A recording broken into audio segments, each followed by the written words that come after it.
Where does your scepticism come from? I used to be a very devout Christian when I was younger, but didn't have a Christian family and didn't have Christian friends. Particularly, I had one good Christian friend, but it came from a Bible reading class when I was young. It was a sort of unpleasant childhood indoctrination. But because I grew up without a Christian peer group, when I got to university, it was relatively easy for me to kind of sort of think my way out of it in a way, to sort of start to challenge it and not feel too much guilt. I mean, and I started to learn hypnosis at the time. That was the sort of the first stepping stone to what I'm doing now. And I had all these Christians terribly upset and offended that I was doing it because it sort of ushered in demons, as far as they, which to me I kind of thought, well, if you believe that God created us, surely the mind is the pinnacle of that creation. So why looking at the mind in any way would be seen as demonic and a bad thing? I didn't really understand, let alone, if you don't understand hypnosis, how can you say it ushers in demons? And I know I understand it better than they did. So that was a strange kind of, I realised there was just this fear issue with anything that was misunderstood. And the New Age industry at that time was really blossoming, and it was a real bête noire to the fairly rabid pastors that I had and saw at churches. But because at the same time I was getting into magic, and through magic realising how things like tarot cards and psychics really work, and that there's nothing mystical about it that could therefore be seen as dangerous, but it's just simply just sort of rubbish and charlatanism and psychology at work. I'd talk to psychics and I'd listen to their sort of circular belief, and I'd think, well, I am just doing exactly the same thing as a Christian. The only difference is it's easier to sort of laugh at them because it's a fringe belief, whereas my belief is so much more endorsed institutionally that it's more respectable. But I thought, well, I'm just being a hypocrite, so I started to read theology texts and books about sort of how the Bible really kind of came together, and a kind of a mixture of books that I hope would at least challenge my easy, pat answers that I had as a young Christian. And I felt that if I could undo all the easy answers, if I just had a bunch of questions, that I might actually be able to build a much stronger, more defensible faith from it. And then that just sort of didn't happen. It just all seemed silly, and I realised there was no going back. And once you accept that the Bible isn't a historical account of things that have happened, then you're sort of left with no basis for it at all. From that, then, I wanted to defend my non-belief as strongly as I felt that I should have been able to defend it as a believer. On the back of that, and off the back of the magic, a sort of an understanding how these supposedly paranormal industries work. So we have information on things like placebo effect, and information like cold reading, and these things exist, and false memories, and anecdotal, and all those things that are important. And taking that on board is just about being able to make better decisions. That's about being truly open-minded. Ignoring them and putting them to one side in this sort of pursuit of easy answers and intuition as the be-all and end-all of truth. That's not being open-minded at all. I think that's very narrow-minded, and certainly to laugh at people that say that evidence is important, I think that's you know, it's hypocrisy of the worst kind to call them narrow-minded.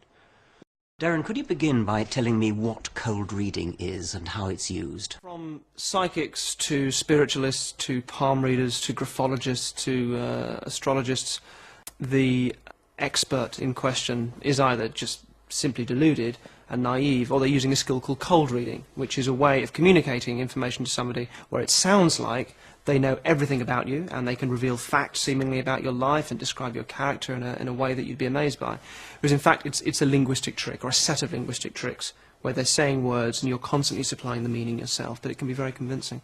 And those tricks can give the impression that the person knows everything about your character, or might refer to facts and things from your life or from your past that they seemingly couldn't know. The first psychic, a so-called psychic, a trickster, was trying to pretend to guess, I don't know, the name of the sitter's grandfather or something like that. What would be the kind of thing they might do? Even guessing the name of a grandfather, if you back up, what tends to happen is that the psychic will, if it's with a group of people, throw out a name and say, I'm getting the name John or Albert, or some name that's sort of suitable for the age group they're working with. Now that name could refer to a person in the audience who's living, or it could refer to someone that's died, or it could be a friend of the person. It really could be anything. So it's up to somebody to pick up on it and turn it into what they want it to be. And of course if they say, yes, that was my husband, then the reader can go, yes, that's right, he's here, he's saying he still loves you. Barnum statements are part of the toolkit of the cold reading psychic, named after the showman P.T. Barnum, who famously said that he had something for everyone, and they are statements which apply to everyone, although they'll always sound very specific to the individual. You know, pretty much everybody's had some creative pursuit at some point that they've left behind them, and if I point that out to you, you know, it might sound very insightful, but really it could just apply to anybody. There's a terrific experiment that was done on this with students. I've filmed this myself. We did it with 3 different groups of people across the world, where you have everybody in the group is given a reading, a personality reading, and normally beforehand there's some nonsense about asking for their birth date or getting some objects off them. That, so there's some sort of process apparently involved, and they're given a reading, and it's a long reading. It's a very detailed personality reading, and they all get one individually. They're all asked to read it. And invariably, they will all say afterwards that it's very, very accurate, that it was not at all vague or ambiguous of what people might expect. And they'll give it 85, 90, 95% accuracy. And I've seen this happen, and people are amazed by it. And then you get them to swap with each other. And so perhaps you can identify someone else by their reading, and they realise they've all been given exactly the same thing, which was written months ago before I even met them. These are statements along the lines of, you're somebody who... You tend to keep people a little bit at bay, but when... You're a caring person. Yeah, you're a caring, you keep people a little bit at bay, though. You tend to keep people at arm's length, but when you allow people into that inner sanctum of, when they become your close friends, if they betray you, then that really hurts, And you're not saying anything other than you're closer to people that you're close to. Then it means nothing, absolutely nothing. Yes. And horoscopes are the same. I mean, they use the same principle. Because those things have to apply to anybody, because there's no interaction going on. A horoscope or something given, when everyone's getting the same thing. There's no feedback, so you're simply relying on things that apply to anybody. What you can do when you're interacting with somebody is you can fork off from one way or another. Be careful I say that. You can go one way or the other depending on the response you get. So if I said to you, the spirits are telling me you've got quite a temper, you could answer yes or no to that. You might agree or disagree. Now, if you agree with it, it feels like a hit, and I can say yes, that's right. I can sense that you've got a real temper. ... If you say no, I can say, but what's great about you is that you've learnt to control that on the outside. It still feels like a hit. Linguistically, what they tend to do is they say. They put the word not into the question, so they'll say things like, one recent reading I was listening to was, she said, now you haven't been drinking a lot of water recently, have you? And by phrasing it in the negative, it allows a yes or no to be a hit. And the answer was no, and she said, well, you should do. The spirit's telling me you need to be drinking more than you are. You haven't been drinking much. And it sounded like a hit. Equally, if the person said yes, it would have seemed like, yes, they're telling me, either way. A common ruse also is to make statements that allow you to have both sides of the coin in one go. So, for example, if I said to you, you've got an extrovert side and an introvert side, that's not remotely convincing at all. That seems to be a given. But if you say to somebody, when you're at a party, you're very good at being able to hold court. You can entertain people. You're very good at being really the life and soul of the party. But what's interesting about you is that when you walk away from that, you'll often find yourself at home running back through conversations in your head and wondering, oh, what did that person mean? Why did I say that? That was stupid. And when you're even at those parties, even though you like to think that you're somebody who can be in charge and very charismatic, you'll often find yourself just stood there thinking, God, why am I here? It's like everyone is a million miles away, and you're aware that that is a facade that you put on. Now, whether or not that applies to you, the fact is, all I'm doing is saying that you've got an introvert and an extrovert side, which cancels itself out. It means nothing. And yet most people will find a way of sort of making that easily fit themselves. Now, when you analyse these things like the Barnum effect and cold reading, you're doing it in a sort of rational way. I take it that the psychics and palm readers and astrologers and people who do it know perfectly well what they're doing, and therefore they are fakes. But are all of them fakes, or do some of them somehow manage to fool themselves as well? The difference is you can see when cold reading's at work, when you know the tricks, when you know the same old things coming out about, you've got an old box of photographs at home with the tricks that they come out with, and the pushing for statements, making somebody make a statement hit, and if they don't, moving on to the next person. One I was listening to recently, you've been doing a lot of, spirit telling me you've been doing a lot of sewing. And that woman was like, no. She said, well, is it somebody in the spirit plane who's been doing a lot of sewing?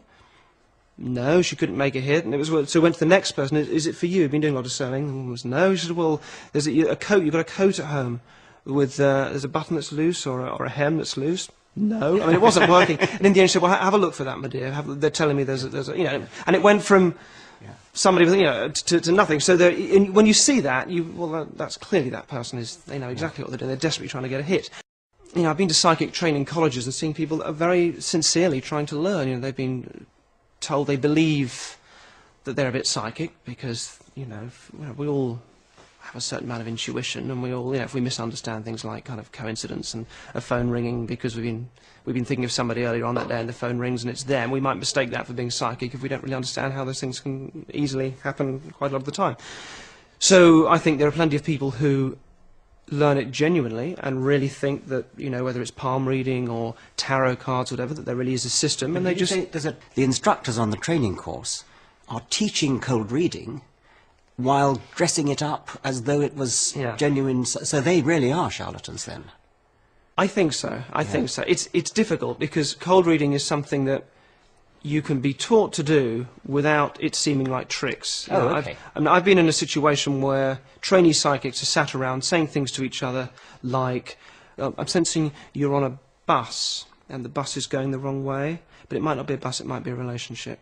And when you're hearing things like that, you think, well, okay, this isn't cold reading, this is just people sort of hypothesizing intuition and just learning to I'll just speak openly and I know this other person's going to make it fit because we're all partisan and we're all learning together. When they're learning it all together, they're still dressing it up in their own minds as the spirit world talking to them, rather than... Absolutely. But all it is it's just being intuitive and being open and just say what you feel. That's all it is. It's this whole thing of intuiting your way to enlightenment and knowledge.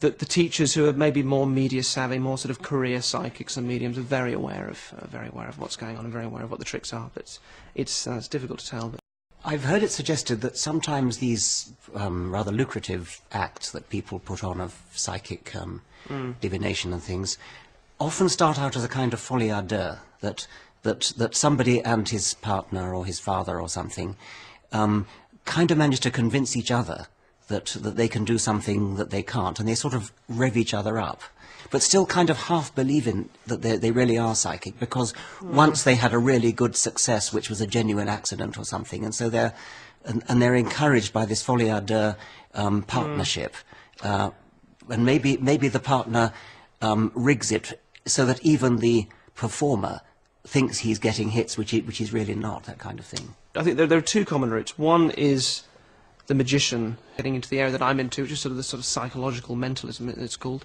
but then realising that you can step over the line and pretend to be doing it for real, and there's a lot more money in that. So yeah. So there is more money if you pretend to be something that you're not. There's the moment you're saying it's real. The moment you say it's real, you're tapping into something enormous in people. Yes.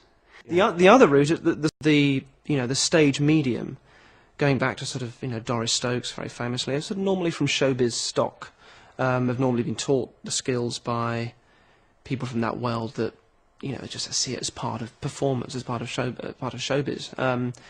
And again, I think those are skills that are then turned rather ugly, but that's a very common route as well. I think very rarely, I think, is there any real belief in it, other than the fact that if you are spending your life lying to people, how do you deal with that other than rationalise it in your own head after a while and decide, well, I do kind of believe in it, and I do believe that intuition, it may not be psychic, but I do believe that I'm intuitive, and that maybe that does give me an insight and it comforts people, and you start to rationalise it and maybe create a sort of a loose belief around it that follows after the fact. But I think very few people get into it at that level from any kind of sincere beginnings. I know the teacher of one of the very famous modern psychics who's absolutely taught them as fraudulent techniques and is upset with him for passing them off as real. I won't say who it is. They do make a lot more money by pretending to be psychic than they do by frankly admitting that they are conjurers. Yes, it's a huge racket. There's a very fine line to be tread. I mean, in my world, I'm sort of, on the one hand, trying to create a magic illusion, on the other hand, wanting to be honest about it as well. And the justification that psychics give is that it comforts people. My feeling on that is, if they're lies, who are you to decide that your lies are what people need to hear to comfort them? And I think it's a twisted logic. If you've lost somebody dear to you, and I'm trampling all over those memories by telling you that they're here now saying this and that, I mean, that's none of my business. And if I'm just doing it because I can earn some money out of it, and when you watch these people at work, so much of it is ego. I mean, some of the mediums at these spiritualists shows, especially the ones that aren't so good, they just look like second-rate stage hypnotists that you might see in a pub or in Corfu or something. It's horrendous, and it's that I find really quite ugly. Do you think that people are ever actually positively damaged psychologically by attending seances with mediums? I think there are certainly rare cases, maybe not that rare, of people who get quite addicted to it. You know, if you've lost someone that's very dear to you, it's an ugly situation where if you get addicted to a charlatan or a number of charlatans on stage, if you go to every medium show you can because you want to reconnect with someone you've lost, I think that's damaging. A friend of a woman who'd been to a rally given by Doris Stokes, who was a famous medium a little while ago, and what Stokes' people would do is they'd go to a new town and they'd have any number of letters coming in from people desperately wanting Doris to get in touch with someone they'd lost. So Stokes is turning up with, she's got all the information, she doesn't have to really do any cold reading at all. It's called hot reading. It's known as when you know the information up front. But what they'd also do is they'll go through the papers and find any stories of accidents or where people have been lost. And this woman got a phone call from Stokes' people saying, Doris has, she's got a message for your son. You've lost a son in an accident, is that right? She said yes, it had been in the papers. It was quite a well-publicised thing. Well, she'd like to give you a message from her son, from your son. So would you come to the rally? And this woman, well, she can't just give me this message on the phone. Well, no, she'd really like you to come to the rally where the spirits. Okay, so this woman turns up, and they also said to her on the phone, would you wear like a red top or just something so she knows to identify you, so she knows where you are? We've got you a really nice seat near the front. So this woman turned up, a bit sort of bemused by the whole thing, but thinking, okay. And during the show, after Stokes had had a few misses, needed to lift it a bit, she said, oh, there's a lady over there in the red jumper over there, and oh, there's a lovely lad coming through to me now. He said he died, and he was your son. It was a drowning, wasn't it? Is that right, my love? Is that right? Yes. She's going, yes. Oh, she stands her up. Yes, that's right. Oh, he's just saying, oh, it was terrible, but he loves you, and you're not to feel bad about it. You're not to blame yourself. And then goes over there. And the audience are amazed, because it looks like she's just been able to... But this woman felt so violated. I've just remembered a story of James Randi about how he unmasked a psychic who was using he had a earpiece, right, and he had somebody talking to him by radio, who was feeding him information that he was getting from the back of the room. And Randi actually got an engineer to intercept the radio frequency, and so he actually had a film which was shown on national television in America of this bogus psychic calling spirits out and saying, I'm getting so-and-so, and getting uncannily accurate information. And all the time, the television audience was hearing the prompting voice that was going into the earpiece. They were hearing it. I see, right, yeah. The man should have been completely destroyed. And what happened, he went on with his career as if nothing had happened. It's as though people just don't want to know. They don't want these people to be unmasked, and if they are unmasked, it's almost as though they just go into denial and cut it out. Or maybe there are enough people out there who just hadn't seen that television show and so didn't know that he'd been unmasked. But that particular charlatan, to this day, according to Randi, is doing a brisk trade, despite an unmasking which could not have been more devastating, you would have thought. Michael Shermer, in one of his books, has a story about how I think he was on stage with a medium who was calling up spirits and talking to people about what their dead relatives said. And Shermer unmasked it. He explained on stage about cold reading, told the audience how it was done.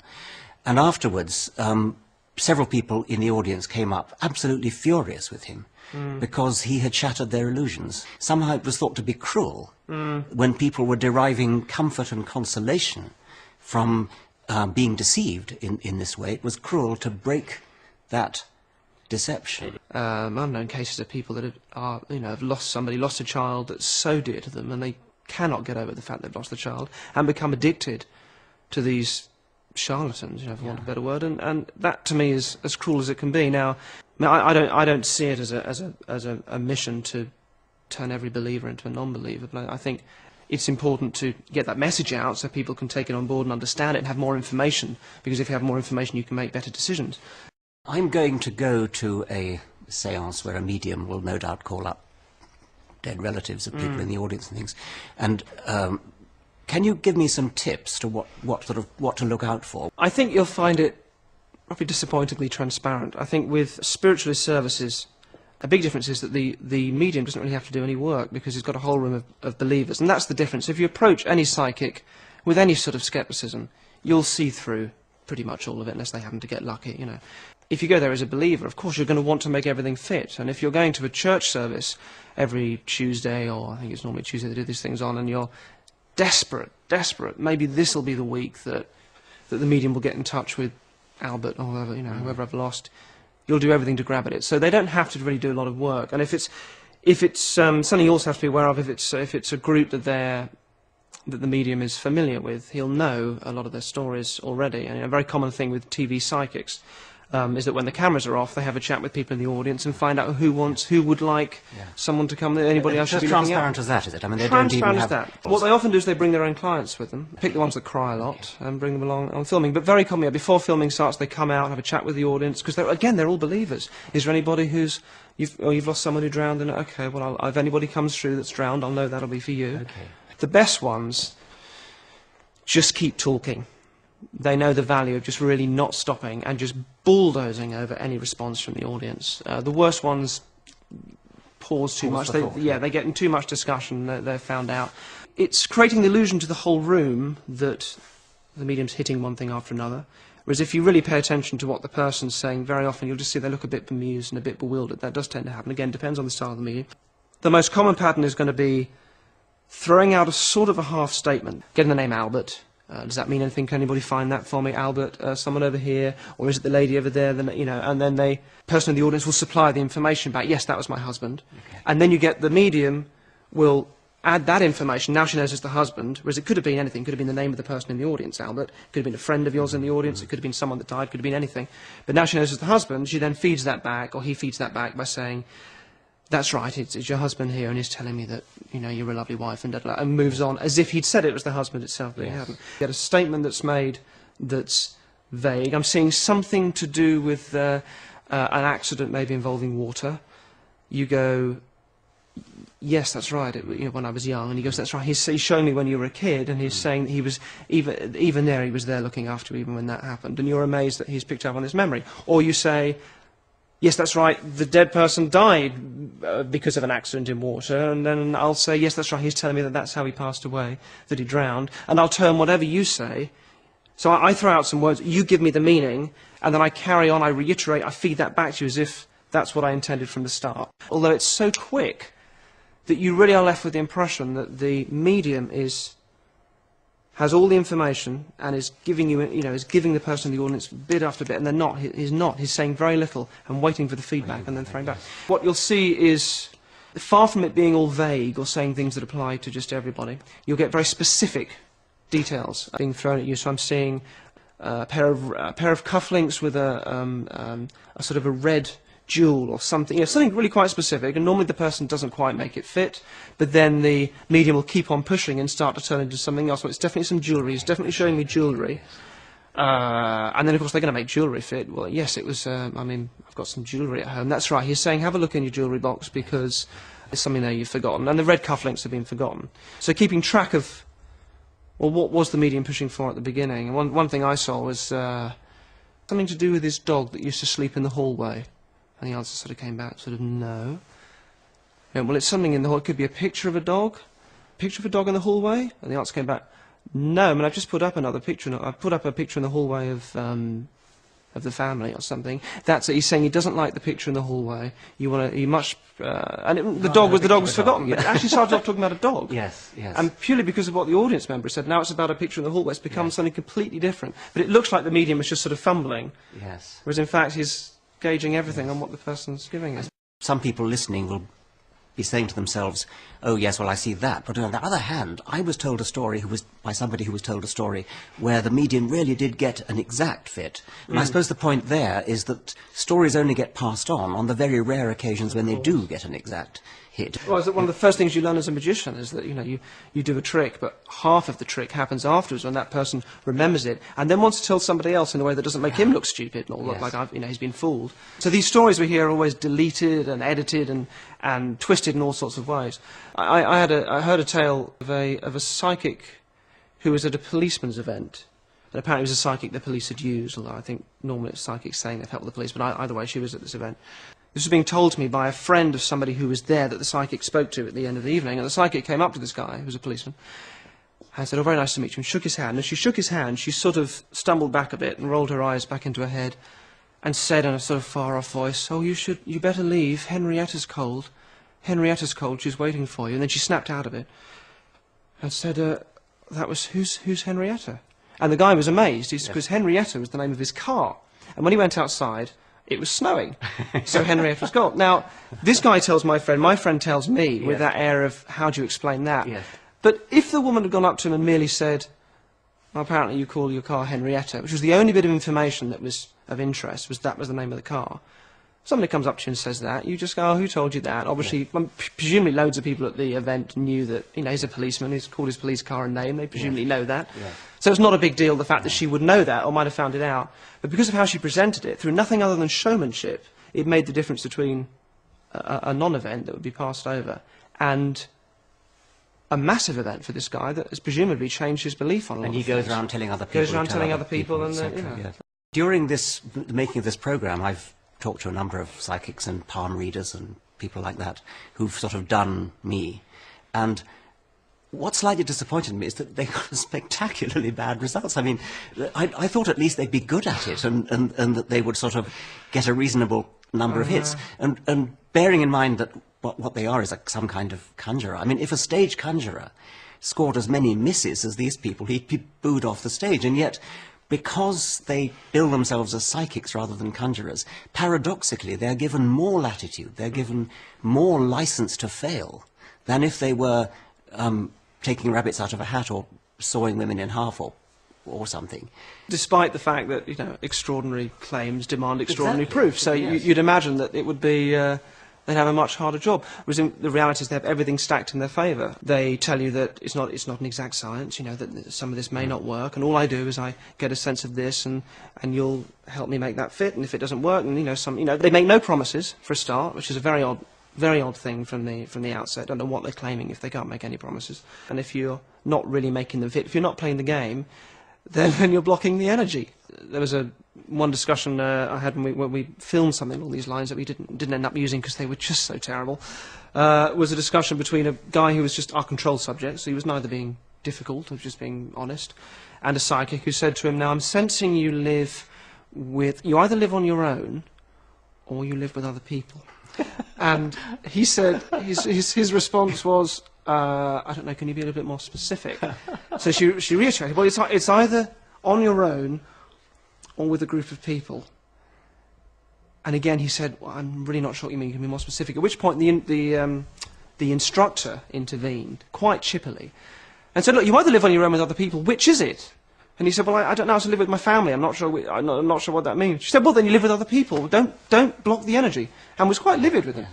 One of the psychics that did tarot cards for me, I asked the question, but how do the spirits actually influence the position of the cards? And that was the point where she gave up. There was a different one. She gave up at that point because I was being... You're blocking the energy, I was being too inquisitive. I was being too sceptical, and so that brought the thing to a halt. I had the same thing with the palmist. She started talking about it, and I was trying to be interested, and I sort of was interested. I'd never had it done before, and I said, "So what is the link between your personality and your future, and so on? What's the theory behind how that actually gets into the hand?" I thought that would be an interesting answer. Same thing, blocking the energy, end of session. Yeah. Now, just talking about the illogicality behind so many of these systems, and tarot cards, which are obviously very, very popular. The deck is mixed, and you choose a number of cards that's sort of laid out, and then your fortune and fate is read from them. Of course, the interesting conundrum there is that if you did the same thing 5 minutes later, you'd pick out very different cards. So presumably your fate and the reading would be necessarily very different. If it's relying on those cards, 5 minutes later it would be completely different. And when there have been questions about this, the answer is, "Oh, well, that's because your fate changes from minute to minute." But then you have to think, well, so presumably to get a tarot reading, you'd have to constantly be having a tarot reading over and over again in order to know what the accurate situation is, if it constantly changes from minute to minute. If I'm a tarot reader and we shuffle and the 5 cards come out, and those are the 5 cards that dictate your fate, that's great. And if you went away at that point, that's fine. I've told you your fate, and I've told you everything about yourself, and your past, present, and future. But if you said, "Great, can we just do that one more time?"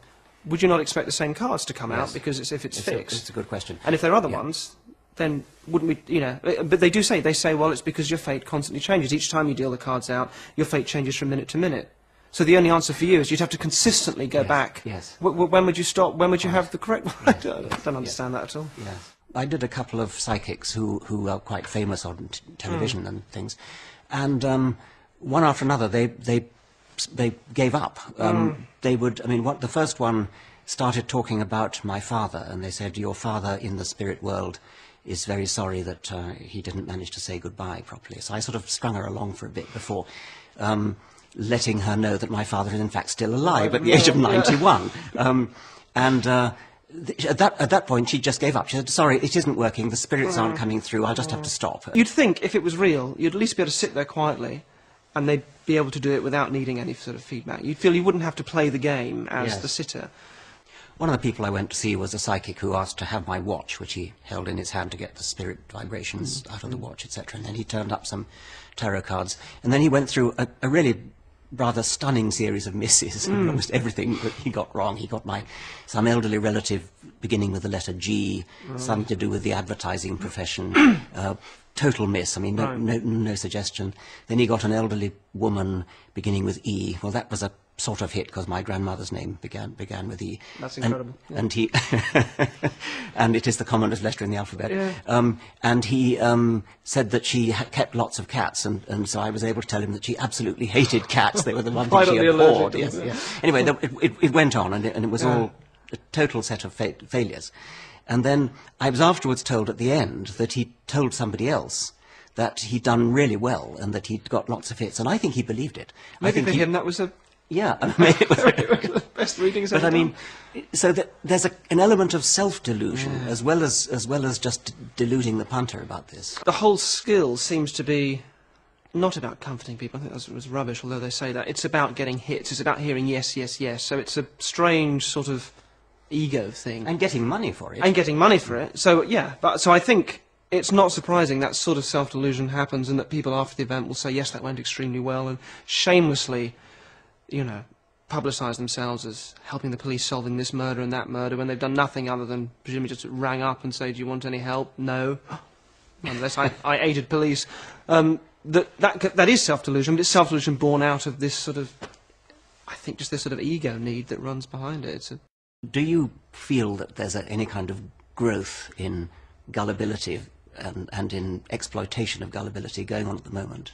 I think the psychic industry has been around for so long. It's by no means is it, you know, a modern phenomenon. Very big in the 19th century. Huge in the 19th century, yes. But, you know, in its way, always sort of been around. You know, always been around. And the spiritualists of the 19th century that were making tables rise in the air and tambourines bash around in the dark, are now, since infrared photography was invented and they were caught out by photographs in the dark, now they've turned into the modern day spiritualists who just talk, and it's a lot more difficult to disprove. So it's been around for a long time in different guises. But, you know, we live in an age where less people are going to church, and there's a suspicion of science, I think, through the relativist agenda that that we've been through of all truth is equal, and, you know, nothing's really true, and that my truth is the same as your truth, and it just comes from my culture and my values, and that's all there is. And if you buy into that, then the scientific model is just one model, which is no more or less valid than the New Age model or whatever. And that way of thinking throws all rational discussion out the window and all possibility of, you know, the importance of evidence and the importance of discussing these things as adults out the window. And you're sort of left with a culture where everything's as valid as everything else. So of course that's going to perpetuate an acceptance of alternative medicines, obviously, which are huge now, and belief in these psychics and charlatans, and that industry as well, of people that realise it's a fairly easy job to get up on stage or sit one-on-one with somebody in their front room and charge whatever to trample over your memories of a child that you've just lost. I mean, it's yes. Revolting.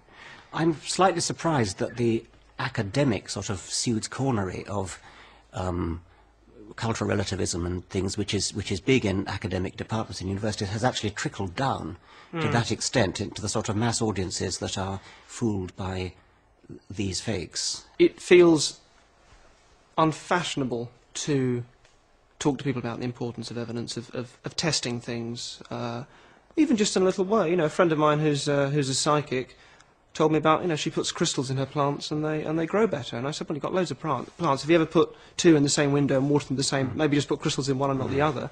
And I did that, and I don't think that's being, nasty or rude. It's just kind of curiosity, isn't it? And but that was being very. Did you take offence at that? A little. I was being Western. Yes. I mean, I've actually noticed that people have taken offence when I've made the very gentlest and mildest suggestion of something just beginning to approach a sort of test. But I suppose one person's curiosity is another one's offending somebody else. The trickle-down effect is interesting. I think it's always been there, but I think with the TV as well, it's become a big thing on TV, and with the amount of TV psychics and mediums we've had, that's brought up a whole load of career mediums and psychics that now can easily get a spot on TV, or cheaper to hire or cheaper to go to than the really famous ones, and it's just become an industry that we're more aware of now. Do you blame television, whatever they call them, commissioning editors and people like that, for pandering to this sort of thing? I mean, going after ratings by giving airtime to what they must know are fakes and charlatans. It's the same problem with newspapers printing scaremongering stories about MMR vaccine or things that aren't. They're not really giving the facts because sensationalist stuff sells papers, and it's obviously the same with TV. But someone I know spoke to me after a show that I did, and there's a famous TV medium psychic show where a guy goes around and visits haunted places and is able to talk about and channel various spirits that are there. And it's a very entertaining, very, very popular program. And normally they often go to pubs and hotels and places like that that are supposedly haunted. And this one pub had a story of a murder and a ghost that was behind it. And everybody knew it, everyone in the town knew it, it was famous for it. And the film crew came to that town to investigate it and to do a piece on it. The production crew all knew about the story, so for the medium to find out about it was no challenge at all. I mean, the fact that he could come up with the details of a murder and a ghost was no challenge at all, because he would have known that anybody could have told him, because it was general knowledge, popular knowledge in the area. So he goes on the show and he channels these spirits and talks about the murder and comes out with all these details, and it might look impressive if he didn't realise that he had access to that information. But what this person told me, when he spoke to me after the show, was that the pub owner had made up the story about the murder and the ghost just to create a bit of colour around the pub, and so he wasn't impressed at all. And you can't help but think, those people making that show, they know it's rubbish. They know, yes. But it's a popular show, so yes. And they would defend it by saying, oh, it's good for ratings, people enjoy it, don't be so exactly po-faced. Just enjoy it. It's just a laugh. That's what they would say. Exactly. And then you speak to people, on the other hand, who really, on the basis of programs like that, and and other stuff that happens to them in everyday life, like the phone ringing and someone they've been thinking of, really base their beliefs.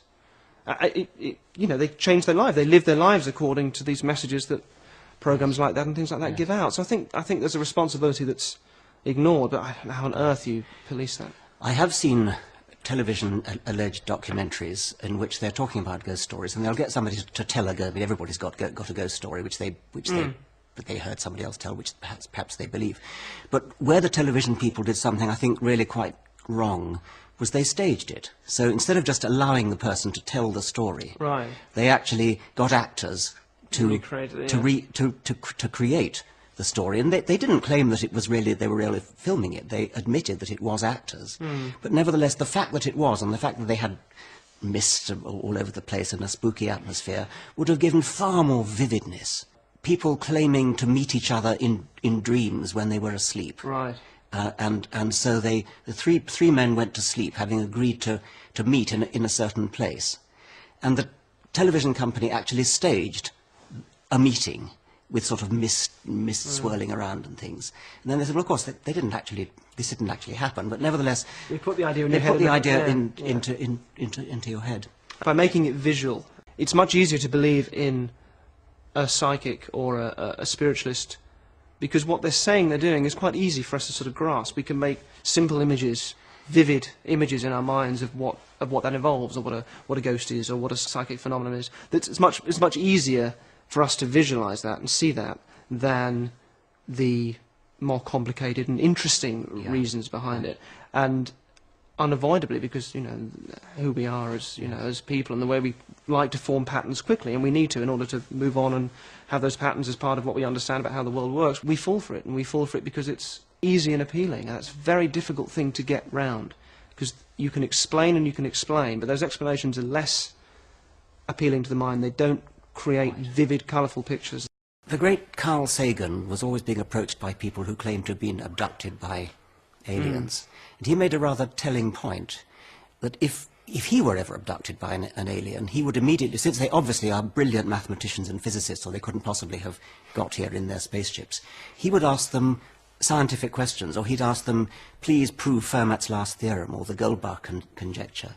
But not a bit of it. The only thing the aliens ever talk about is things like, we must be good to each other, and things like that, which is totally unoriginal. If you're talking to a dead person via a medium, wouldn't you ask them things like, well, what's it like being dead? Do you eat? Do you sleep? Do you sort of have parties? Do you, what's God like?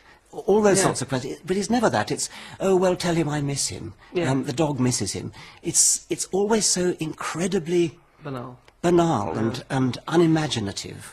When you listen to the demonstrations in a spiritualist church, it really is just about what they believe they're doing is supplying proof. So they're telling you that, you've got a box of old photographs in a cupboard, and that you have got a scar on your left knee from something when you were young, or that you had this or that accident, and, telling you these things to just sort of constantly supply proof. They never really go anywhere. There's never any sort of real advice involved, which maybe in a way is a saving grace, that, you're not telling people to go away and behave in a certain way. But yes, it is mind-numbingly banal. And also you'd think if they really were able to give all this information, at least be able to sort of say their names clearly, as opposed to just sort of giving letters. Thank you very much. Thank you very much indeed. No, real pleasure. Thank you. Thanks.